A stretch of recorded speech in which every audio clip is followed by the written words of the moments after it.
great special thanks to the class of 73 for this wonderful thought and donation to the school.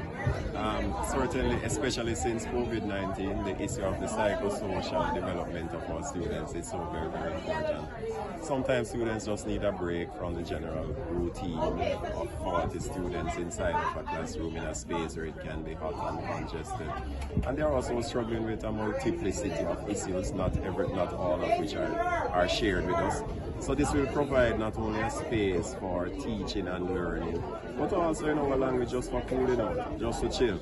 If you notice, the location is very strategic. It is overlooking our basketball court and the green areas and the play field and so on. So even before it was finished, students would come here because it's so serene, you know, just to clear their minds and just to think through all that they might be going through.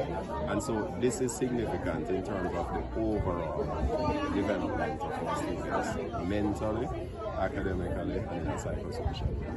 What we try to do is to ensure that we have an environment where we have open communication and students can feel free and comfortable to relate to teachers and more especially counselors when they are treated with situations that might be of concern and can affect their mental health. As you can appreciate, not everyone will talk, and sometimes some of the issues we are not quite aware of. In the school, thankfully, we hardly have any case of reported bullying, and it's not in an extensive way. But what we do is also facilitate 40 clubs and societies. Outside of the teaching and learning, we have 40 clubs and societies where students now are also engaged in different clubs and societies and sporting activities. I find that is so fundamental and critical to their overall well-being. And so we make it mandatory that every student should be involved in at least 2 clubs and societies.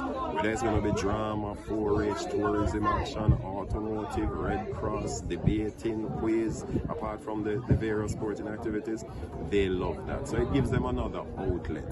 And so we find that it's less time for students, you know, to be engaged in things that are of no value.